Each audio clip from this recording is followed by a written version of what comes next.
Hello guys, it's me, Greed here. I am not having that much fun playing Overwatch anymore, and I want to talk about why that is. Obviously, the reason I have fun is going to be different than the reason you have fun. So if I think something is boring and you think it's fun, well then that's totally fine. I'm glad you're having fun. But I personally, I'm not having fun that much. I'm having a little bit of fun. Sometimes I'm having fun. Honestly, the most amount of fun I'm having is when I'm going into voice chat and just talking to people, and I'm saying like boom, and like I'm hitting a big grab or whatever, and I'm like celebrating my team, right? That's fun, but the actual gameplay itself to me is boring as shit would be the way to describe it in my opinion. To me personally, a big portion of that is game balance and power creep. I've explained these things in the past, but essentially speaking, as power creep increases, the amount of actual individual impact you have on the game diminishes based entirely on the heroes that are being played in that game, because the strengths of a character are going to be exponentially increasing the more power creep is in the game, but those weaknesses likely go unchanged, meaning the actual vulnerabilities of heroes are more exploitative because of the fact that those weaknesses generally aren't changed but the strengths are. Meaning, for example, in a game without power creep, Genji into beams is really not that big of a deal. You can just play around them, but in a massively power creep game, you can't play into beams at all as Genji because they just simply do way too much, because that is your natural weakness. I don't think we're at that point. You can still absolutely play around the beams as Genji, but we have gotten to the point where sustain and denial and burst damage has reached really boring levels. It seems as though every game is just either getting one-tapped or being invincible, and this was a big problem earlier on in Overwatch 2 as well. It's specifically the reason they made Season 9 was to try to remedy the burst in the healing instead of actually addressing it, and we're straight back to where we were. An example of this would be a character like Freya. Is Freya the best hero in the game right now? No, probably not. Is she just downright agonizing to play against? Absolutely. Now, the burst itself is obviously a problem, but it's also how the burst happens, right? Think of a character like Tracer. Tracer, when she kills you, it is earned, almost entirely. Now, Tracer is a little bit too strong right now, in my opinion. I would nerf the damage to 5.75, maybe give the spread, tighten up a little bit, so you got a little bit more range. I think that'll make the character more interesting.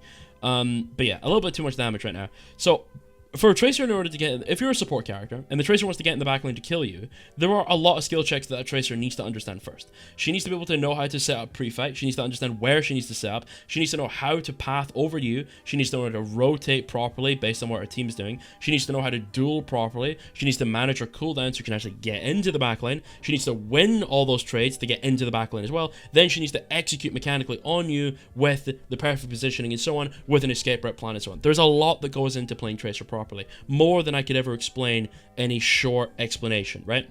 But even with all that, that feels completely fair to die to, because I understand what the Tracer had to do to do that, right? Oh, I didn't lock down the angle enough, I didn't chip her down enough, I didn't give her enough attention. I've deserved to lose for that. I've made numerous mistakes that have led to that.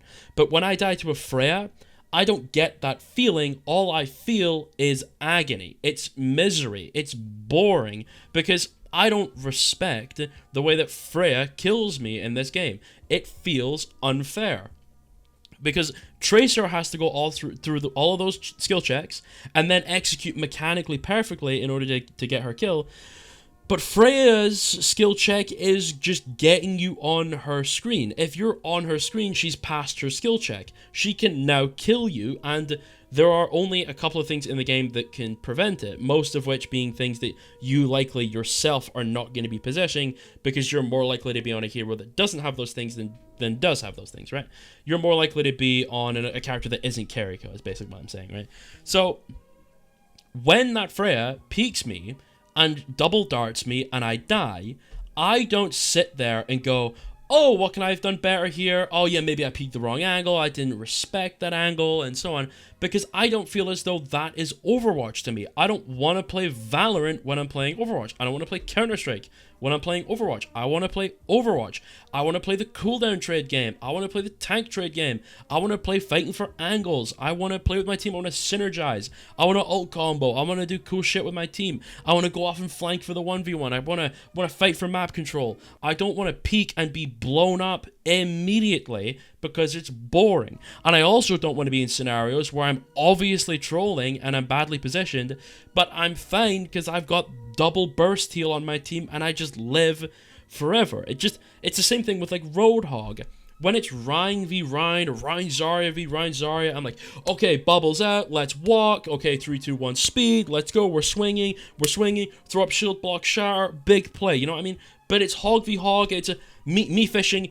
Oh, I've hit my hook, I win. I hit my hook, and it's just boring to me. It's just boring because it feels as though everything is reliant on that single instant of burst, whether it be instant burst of denial, instant burst of sustain, instant burst of damage to kill someone. It just seems as though everything is either extreme 100%, you are dead, or you are 0%, you are completely fine, you're gonna be totally all good, right? And that to me isn't exactly interesting.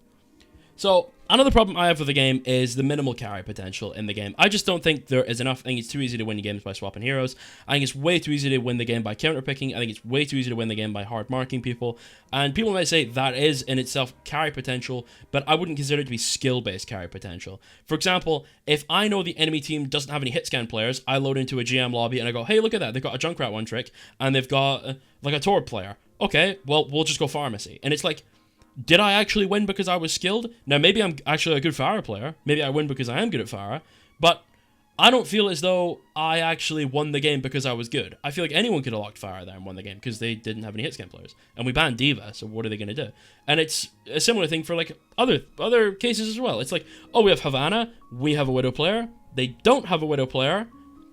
Well, what can you do, right? It's just boring to me. And that's my problem with the minimal carry potential. It just doesn't feel as though there's a way to win the game without cheesing the game. You need to display turbo smurfing levels of skill in order to win.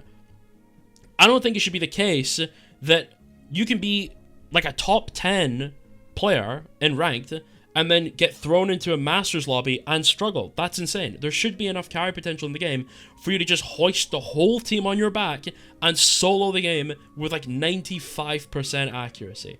But, and maybe that is the case, maybe I'm coping, maybe I'm wrong, it doesn't feel as though that's correct. I've been fairly high ranked for a long time, maybe I'm washed, I don't know. But the skill discrepancy between my accounts is glaringly obvious. I'll have accounts that will be top 100 with an 80% win rate, and I'll have accounts that are like low masters with a 50% win rate. Why? I don't know. Maybe my hero pools are different. Maybe I'm queuing at a different time. I don't know. There's gonna be some reason, but either way, it feels as though the overall game doesn't feel like I earn my wins through my skill. It feels like I just got the better team, so I won. Or my team counterpicked more, so I won. Oh, they have a lever, I won. Oh, they have a teammate that's not playing that good, I won. Oh, that guy didn't get his one trick, I won. It doesn't feel like I'm skilling my way to wins. And it also doesn't feel like I'm not skilling my way to losses. It just feels as though they're completely seemingly random. I don't feel like my impact on the game really does anything, which to me is kind of boring. I want to feel impactful. If I fuck up, I want to lose. If I hard carry, I want to win. That doesn't really happen though. I can kill 5 players and lose, and I can go AFK and win. I don't feel like I'm earning my wins and losses. That's a big part of the game to me that I don't enjoy. And I think a lot of that comes into power creep, honestly.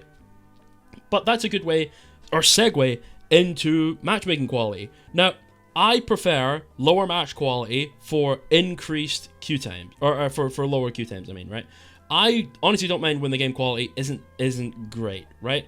And the reason for that, especially in Overwatch 1, and the reason I argued for lower queue times but lower match quality in Overwatch 1, was specifically because the game had that carry potential. If your team was bad, you could win the game, right? You could solo carry potential your way through all of the ranks and win all the games.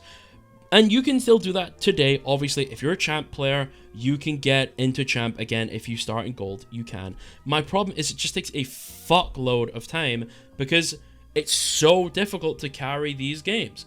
And if I'm waiting in a queue for 25 minutes or so, which is pretty average for me at this point, because I queue early morning, and honestly, even during like prime time, I'm waiting 10 minutes for a game. That's pretty bad. And then I get into that game, and it's, oh, they're playing Roadhog, oh, they're playing Freya, and people go, well, ban it. And I go, okay, let's say I ban Hog and I ban Freya. They still have Sojourn, they still have Brig, they still have Wu Yang, they still have all these characters that I don't find interesting. Now, Brig is in a better state than she was a long time ago, and Brig can be interesting, but when paired with certain heroes, it's fucking boring. Like, it's just not fun to be like, oh, they have a brig stood on top of their Sojourn, and I'm the only one that can dive for it, so I just lose. Because the Sojourn was just going to kill my whole team, but I can't go anywhere near the Sojourn because she's getting a perma brick, you know, like a perma pocket from the brig.